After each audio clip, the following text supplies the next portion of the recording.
Parte 2. Comentarios. Comentario del determinismo.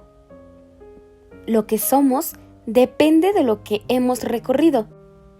La profundidad con que percibimos y las creaciones que logramos son lo que son por todo lo que ha sido. Si no hubiéramos tenido tal o cual experiencia, la forma en que vemos al mundo sería distinta de lo que es. Es en este sentido que existe el determinismo, no hacia el futuro, ni tampoco hacia el pasado, sino en la forma actual en que se vive y se siente. Es una especie de camino que está presente en el ahora, conteniendo este ahora todos los presentes previos. La experiencia interna de cualquiera es precisamente la forma en que se vive este presente permanente, recipiente de todos los presentes permanentes que han sido. El determinismo es de estado de conciencia y no de verbalizaciones. Comentario acerca de los caminos. El hombre es un buscador de caminos y por ello los construye y recorre. Desea llegar a la felicidad y a la esencia y se traza un recorrido. Alguien puede optar por la ciencia, aquel por el arte o la filosofía, el de más allá por la política. Si se tiene suerte, todos los caminos conducen a una misma meta, y esta es siempre la convicción de que no hay camino. Cuando se alcanza esta sabiduría, se empieza a ser. Desde este punto de vista, todos los caminos son uno solo cuando desaparecen. Sin embargo, hay una diferencia. En el camino se recogen frutos y se cosecha. Dependiendo del camino escogido, serán los frutos. Cuando el camino desaparece, queda la cosecha, y ésta acompaña al ser. Si el camino ha sido materialista, la cosecha será amarga. Si en cambio ha habido amor, la cosecha será dulce. Tomar un camino es solo escoger una forma particular de ver. Comentario acerca de la estabilidad del mundo. Giramos la cabeza o movemos los ojos y a pesar de este movimiento, el mundo permanece fijo y estático. Caminamos y las cosas permanecen en su lugar. Volamos y el universo queda en tierra, inmutable y pesado. A partir de todo esto, llegamos a la conclusión de que en sí, el mundo es estable porque tal es su esencia, y lo que se mueve y traslada somos nosotros. En realidad, la estabilidad que atribuimos al mundo es solo una descripción y una apariencia. Es el producto de la fisiología de nuestro cerebro, mas no una característica intrínseca del universo como tal. Tal fisiología consiste en que poseemos sistemas neuronales de comparación. Cuando los ojos se mueven, existe un sistema cerebral que cuantifica el movimiento en términos de su dirección, velocidad y magnitud, y esa cuantificación se resta al movimiento de las imágenes proyectadas en la retina. El resultado de la resta es la nulificación del movimiento en cuanto percibido. Esto hace que el mentado movimiento se acabe, lográndose así la estabilidad de la imagen. Si no poseyéramos un mecanismo de resta y equilibrio de información, el mundo no sería estable, sino que se movería con nosotros.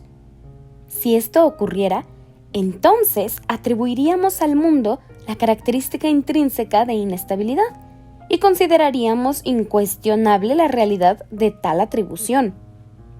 El hecho de que estemos construidos como lo estamos hace que veamos el universo como lo hacemos. Pero el universo en sí no es ni estable ni inestable. Somos nosotros los que construimos esas categorías.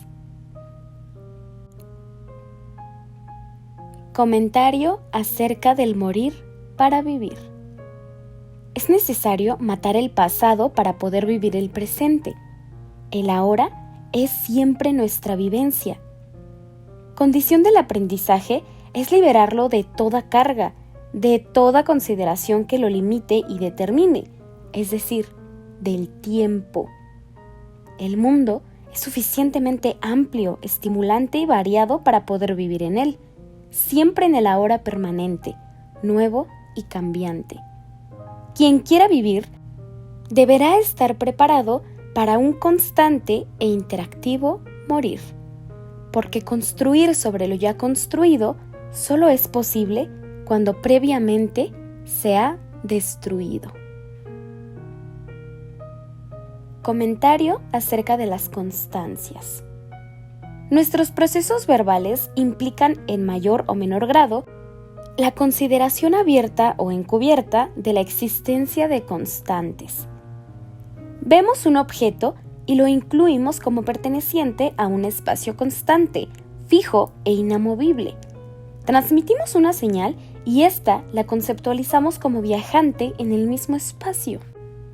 Hablamos de la existencia de una fuerza gravitatoria como la que hace interactuar la masa de dos objetos siempre a través de algo que permanece constante. Nosotros mismos nos vemos constituidos por un yo permanente que acumula historia, tiempo, experiencias y datos. La verdad es diferente de nuestras consideraciones. El yo existente, en tanto que cambia y se transforma continuamente, renovándose cada instante.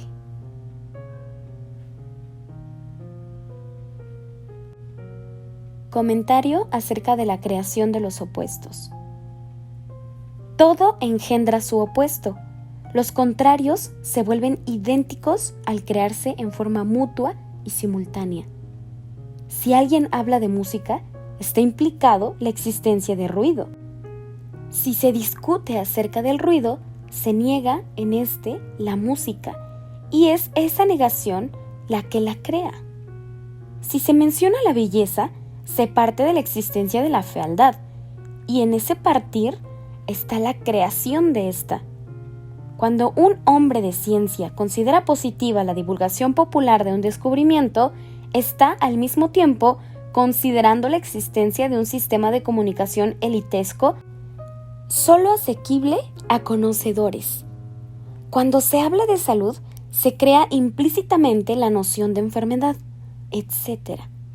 Sin embargo, la creación de los opuestos solo se da en el lenguaje verbal o en cualquier otro sistema categorizador y reduccionista.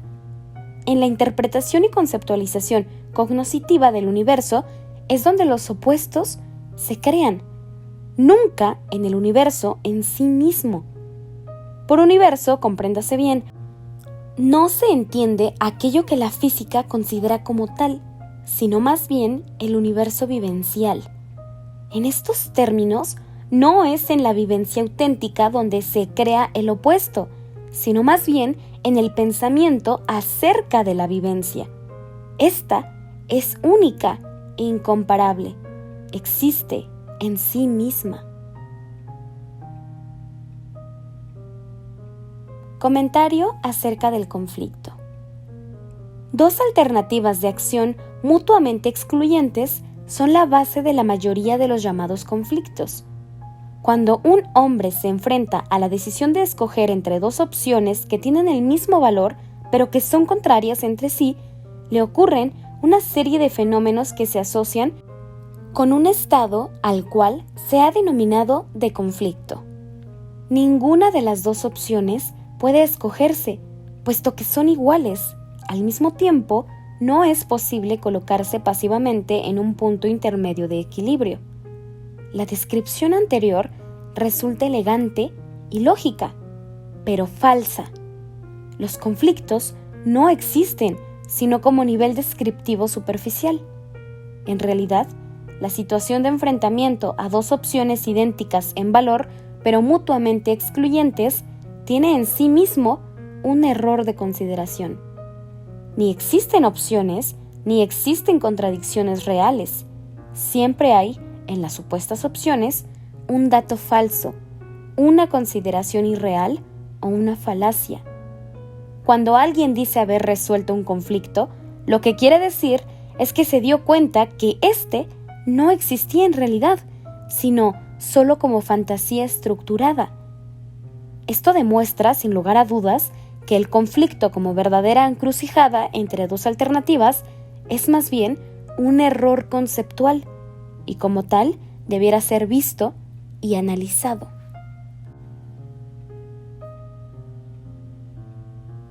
Comentario acerca del aprender como confirmación.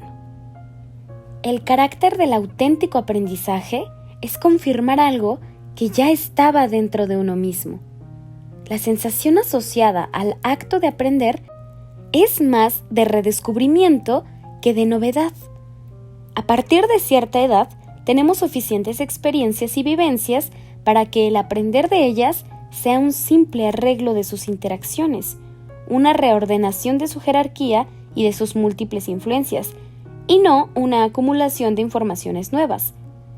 Tales informaciones ya están aquí. Es solamente su redescubrimiento lo que constituye el aprender. El aprendizaje no consiste en acumular nueva información, sino en reconocer como propia la ya almacenada. Este aprender es entonces un acto creativo de la mayor pureza y profundidad. Comentario acerca de las metas. Es experiencia común el acto de plantearse metas. Alguien desea llegar a ser escritor, pintor, poeta o político. Cuando el deseo existe, la meta se ve lejana, inalcanzable, insospechadamente hermosa y magnífica, separada de uno mismo por una barrera de asombro y falta de familiaridad, solo con posibilidad de pertenecer a otro y nunca a uno mismo. Cuando uno la alcanza, siempre ocurre sin sospecharse que se ha llegado. Por la misma razón, vivir en ella no representa ningún cambio, solo una actividad más que nunca deja de ser propia y familiar. La característica sensación mágica que se tiene al pensar en lo que se deseó se pierde en el momento en el que se cumple el deseo, y lo que queda al cumplirlo es siempre lo mismo que antes, es decir, el uno mismo sin barreras mágicas, ni asombro, ni magnificencia.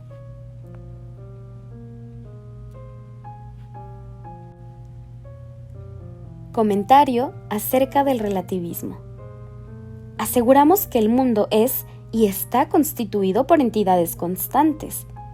El movimiento de los objetos que lo forman, su tamaño y sus relaciones mutuas parecen estar allí, fuera de nosotros, estables y estáticas. Cuando caminamos, vemos nuestro alrededor en movimiento, pero consideramos que somos nosotros quienes nos trasladamos y no el mundo. Somos, pues, el punto de referencia del movimiento vivencial, pero pensamos que las cosas tienen un propio punto de referencia, el cual no depende de nosotros mismos. Cuando nos acercamos a un edificio, este se agranda ante nuestros ojos.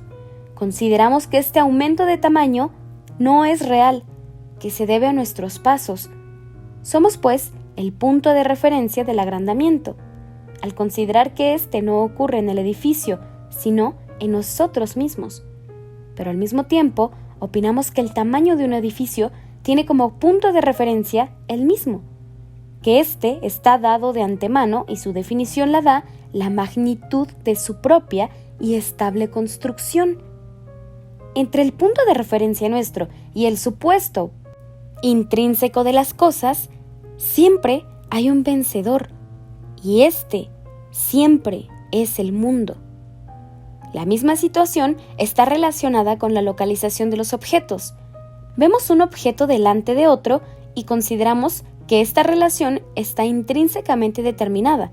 Sin embargo, cuando nos trasladamos a otra posición, la relación de superposición cambia y se invierte.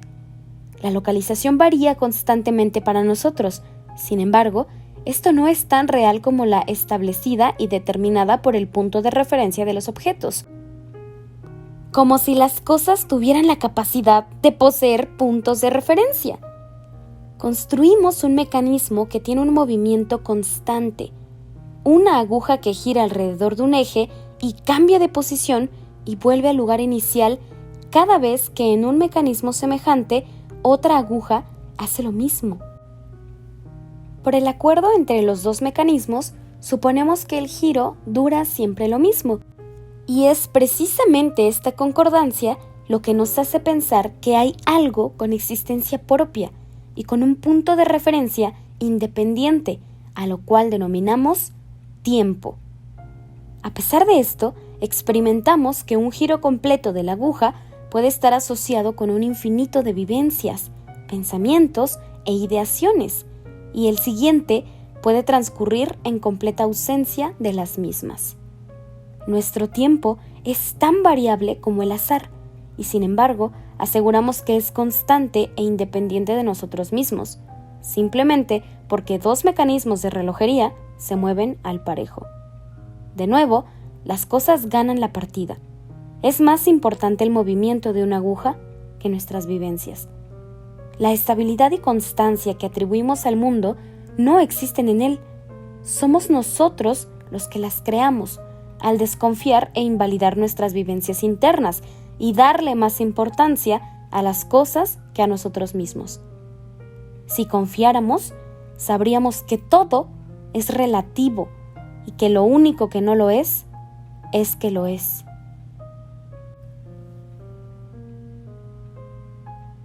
Comentario acerca de la descripción del mundo. Hagamos juntos el siguiente experimento. Veamos un objeto iluminado, por ejemplo, una ventana con barrotes, en un día de mucho sol. Mantengamos la vista fija en ella y después cerremos los ojos. La posimagen que aparece es un negativo de la ventana y resulta de una permanencia de la activación de los receptores retinianos y, por supuesto, del disparo de las células cerebrales activadas por tales receptores. Ahora, repitamos la experiencia, pero con una variación.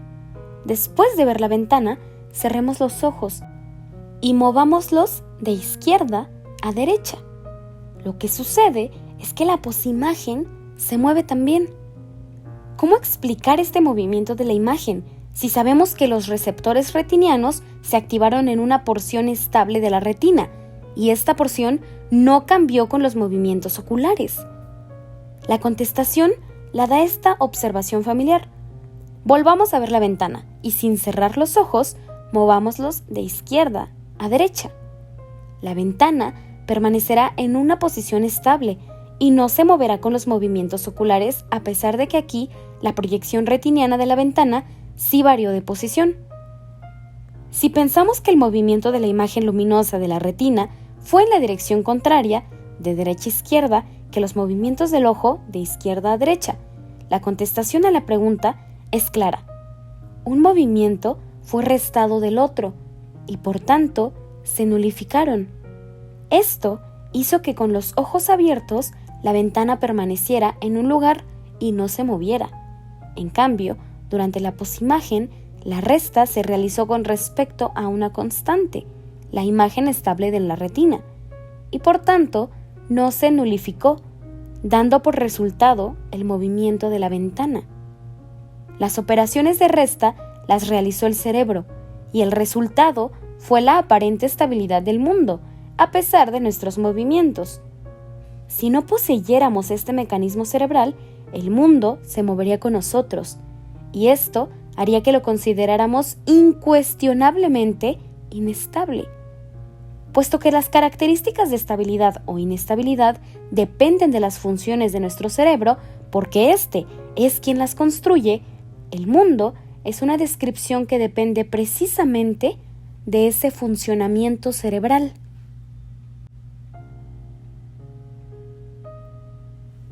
Comentario acerca de la conducta como resultante. Nuestra conducta manifiesta es extraordinariamente compleja. Los movimientos que realizamos y el lenguaje que utilizamos pueden alcanzar tal finura y variación que ante ellos sentimos asombro y orgullo. Sin embargo, su maravilla es solo un reflejo de lo que ocurre en nuestro interior. La serie de operaciones lógicas que debe realizar un cerebro para ordenar que dos manos ejecuten una sonata de Beethoven es tan compleja que no ha podido ser imitada por ninguna computadora. Los pasos matemáticos naturales que ordenan la activación secuencial de nuestras cuerdas vocales para dar como resultado la expresión verbal de una idea deben ser tan intrincados que ninguna teoría matemática ha sido capaz siquiera de enunciarlos. ¿Por qué si poseemos tales sistemas lógicos y matemáticos no somos capaces, cada uno de nosotros, de manejar la lógica o la matemática? Y tenemos la necesidad de estudiar estas disciplinas cuando en forma natural las emplea nuestro cerebro. ¿Qué es lo que nos impide ver estos procesos internos y nos hace simples espectadores de sus resultantes? Analicemos una de estas resultantes para hacer más clara la inquietud, pero hagámoslo en un animal mucho menos evolucionado que nosotros. Quizá así nos sentiremos más asombrados. Un mosquito vuela alrededor de un estanque, en cuya orilla se encuentra una rana. Sopla el viento y éste empuja al insecto hacia el batracio. Cuando la distancia entre los dos animales es de algunos centímetros, la rana da un salto y caza al mosquito. El encuentro de la rana y el insecto en el aire no es fortuito. Para que ocurra tal simultaneidad, la rana debe realizar los siguientes cálculos. 1. Analizar la trayectoria del insecto y encontrar en ella lo repetitivo. 2. Lanzar una predicción acerca del lugar en el espacio que el mosquito ocuparía en un inmediato futuro. 3.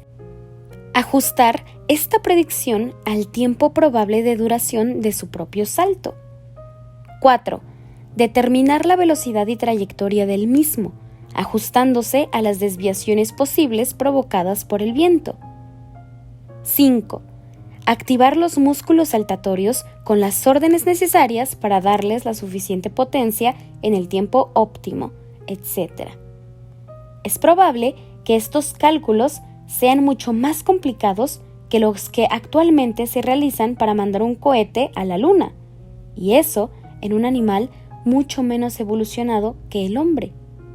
Es por ello que más que asombrarnos con la aparición de un genio matemático, nos deberíamos preguntar ¿qué es lo que impide que todos nosotros lo seamos por propia naturaleza?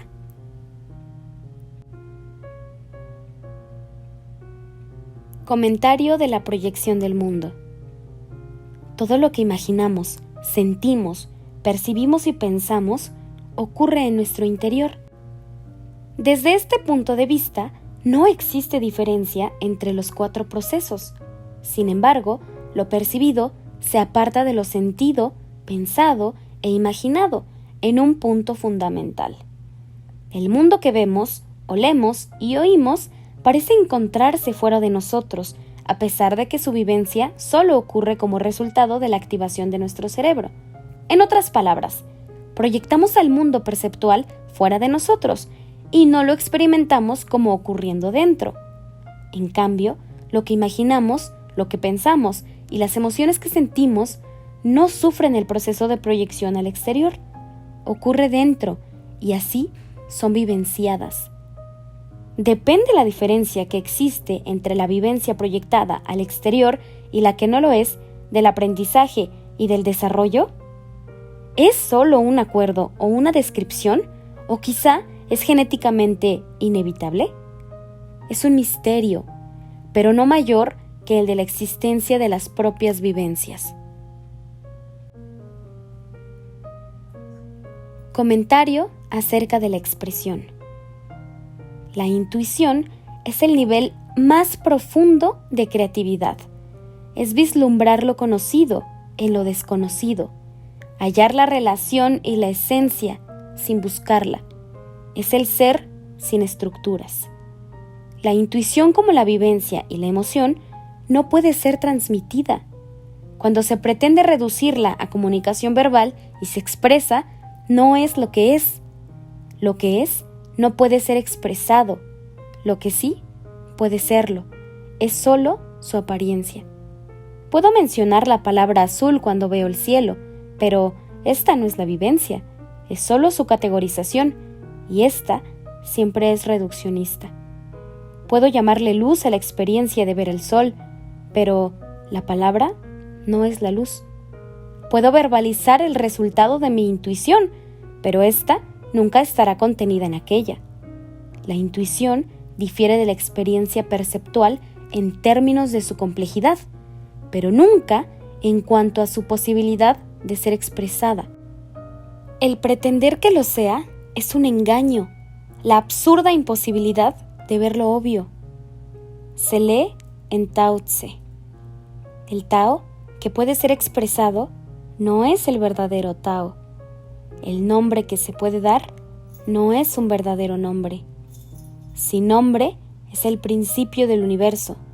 Con nombre es la madre de todas las cosas.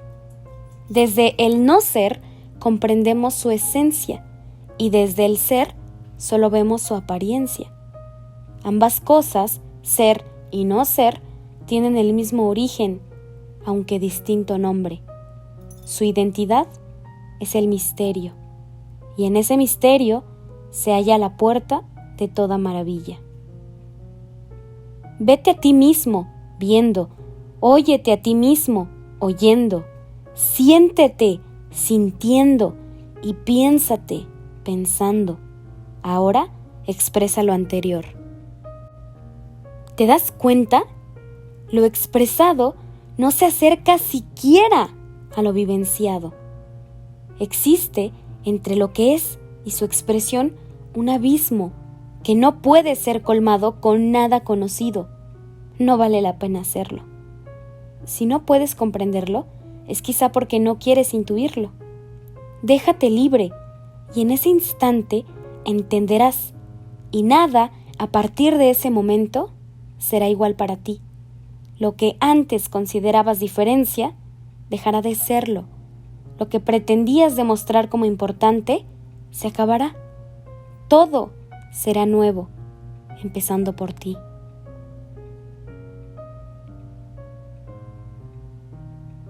Comentario acerca de la intuición. Existen por lo menos dos formas de conocer, cada una asociada con dos modos diferentes de ser. La primera es la que utiliza una herramienta, como las matemáticas o la lógica formales. Las personas que conocen a través del uso de herramientas dependen en sus conclusiones del camino y sistema fijados por estas. Para llegar a cualquier conclusión necesitarán seguir una serie de pasos lógicos y secuenciales. La segunda forma es la intuición. Esta es siempre el sentir certeza. Cursa a través de un camino sin secuencias fijas ni deterministas. Su aparición es siempre un misterio hechizante y mágico, simultáneo y sincrónico. Los intuitivos no necesitan de herramientas ni ecuaciones. Ellos mismos las crean por la sencilla razón de que lo son. Si hay algún intuitivo entre los que leen estas líneas, debe saber que forma parte de la vanguardia de la evolución, que está a punto de lograr el autodeterminismo y que debe desarrollarse siendo libre, es decir, jamás atándose a estructura o acuerdo alguno. Comentario acerca del respeto. Respetar a alguien no es definirlo, ni categorizarlo, ni esquematizarlo. El respeto implica la certeza de que cada quien es una unidad independiente y un centro de un universo. No respetar a alguien es verlo como apéndice o extensión de uno mismo. Es creer que ese alguien es transparente y claro. Cuando definimos a alguien, estamos reduciendo su maravilla a unidades verbales. La reducción que hacemos es aberrante por dos razones. En primer lugar, porque las palabras o el análisis lógico no son la persona. Cuando creemos lo contrario, estamos confundiendo el símbolo con lo simbolizado. En segundo lugar, porque la reducción la hacemos tomándonos como punto de referencia, incluyendo a la persona dentro de nuestra propia y particular realidad. En otras palabras, consideramos a la otra persona como nos consideramos a nosotros mismos, cuando en realidad las consideraciones de nosotros mismos casi siempre se basan, a su vez, en las consideraciones de los otros.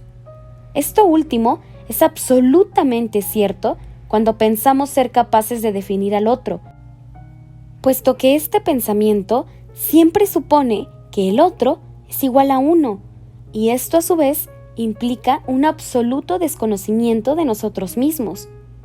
El que se conoce a sí mismo sabe que es imposible y absurdo representar con una definición verbal toda su realidad interna. Por lo tanto, jamás intentará definir a otro. El que no se conoce a sí mismo acepta definirse y categorizarse, y no le molesta ni incomoda que otro trate de hacerlo. Aún más, le satisface, pues cree que la definición le da más realidad. Esto hace que sin ningún problema se atreva a definir al otro. La verdad de las cosas es que solo el mediocre no respeta, y solo el hombre que se conoce indefinible respeta a los demás, puesto que sabe que son tan maravillosos y misteriosos como él mismo. Comentario acerca de la fe. El origen de la fe y su meta verdadera es el propio hombre. El auténtico sentido de la fe religiosa es la confianza en uno mismo. Tener fe es confiar que dentro de cada uno hay algo que sabe y que no se deja engañar. Aquel que tiene fe, cuando es auténtico, la refiere siempre a su interior. Sabe que el sentirse mal resulta de detectar su falta de autenticidad. Conoce que sentirse bien es un acercarse a la esencia. El que tiene fe es aquel que destruyendo estructuras ha llegado a la bondad. Aquel que por lo mismo no teme a la muerte, porque ha entendido que también es parte del ser. La religión maneja el concepto de fe asignándole un valor instituido, rígido y externo al ser. Presiona a sus creyentes para que acepten la existencia de eventos que llama sobrenaturales y obliga a sus adeptos a considerarlos ciertos y reales, independientemente de su veracidad. En ese sentido, el hombre que acepta la fe como imposición es el que más lejos está de esta. Los fundadores de religiones manejaban el concepto de fe en forma distinta de sus sucesores. Para el iniciador, la fe es descubrimiento y convicción personal, sin tener nada que ver con eventos externos y alejados de sí mismo. Su fe es resultado de percatarse de que existe en su interior algo que sabe, que determina realidades y que detecta falsedades. Sabe que existe una esencia y que ésta es siempre infinita en posibilidades, puesto que está en continuo cambio. Se conoce como portador de esta esencia y confía en ella. Aún más, tiene la certeza de que el camino consiste en quitar cualquier obstáculo que inhiba la vivencia de tal esencia. Para el iniciador, estas cogniciones son tan claras y obvias que se encuentra en ellas natural y tranquilo, y por tanto intenta comunicarlas. Es en ese momento cuando puede aparecer la aberración, puesto que la certeza existencial de la fe es algo más que las palabras y no se puede transmitir a través de ellas. Si las personas que les escuchan caen en el absurdo de empezar a confiar mucho más en el iniciador que en ellos mismos y llegan a apropiarse de las cogniciones de éste sin que aparezcan como descubrimiento propio, esto es lo más alejado de la auténtica fe. Comentario acerca de la música. Existen muchas formas y niveles de oír música.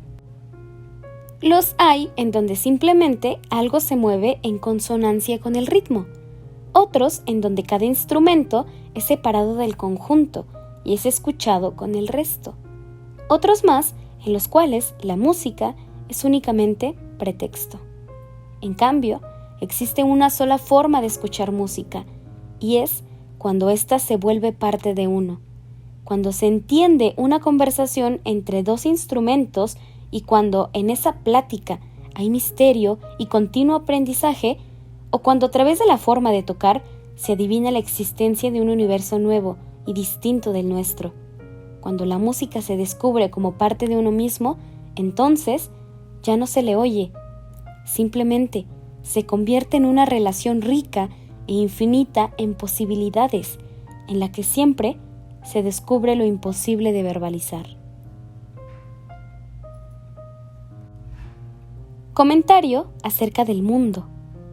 El mundo está cambiando, las personas que lo habitan, despertando. No es una impresión falsa, es algo que ocurre en todas partes. No se trata solamente de un cambio en uno mismo, que hace ver las cosas distintas. También lo es, sin duda, pero más que nada, es algo que se está fraguando y generalizando en todas direcciones. Es un estado de despertar y darse cuenta de que el único parámetro de medida es uno mismo, que dentro de uno se construye todo lo que nos rodea y que es posible decidir y cambiar las cosas. La gente que antes vivía dormida está despertando. Todos en todas partes lo estamos haciendo. Algo pasa en el mundo, algo cuyas consecuencias son impredecibles, pero que sucederá y será lo más maravilloso que se ha visto sobre la tierra. Será la posibilidad de definirlo todo, de construir a voluntad y crear nuevos universos. Observa a un niño, conversa con él.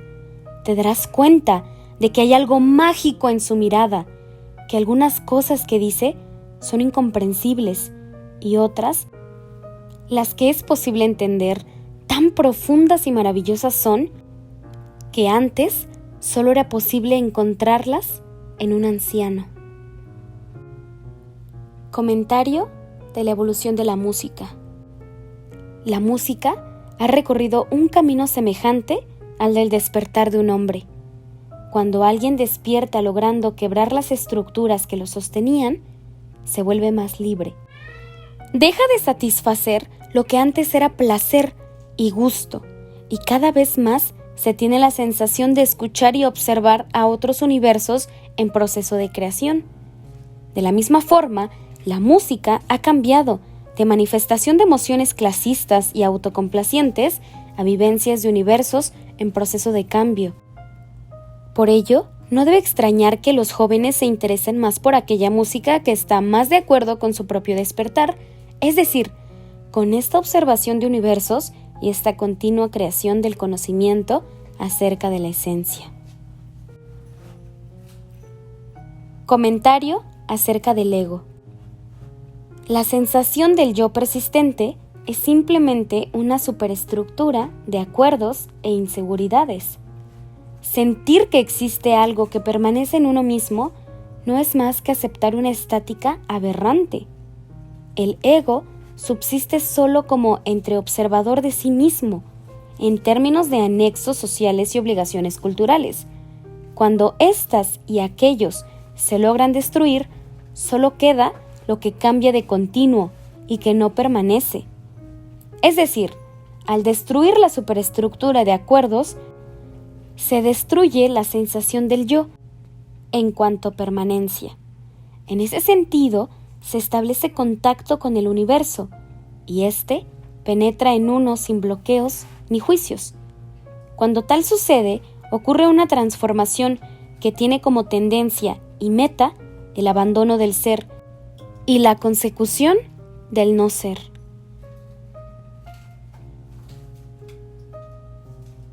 Comentario de lo semejante y lo opuesto. Cuestionar el sentimiento es no tenerlo. Desear que aparezca implica que no existe.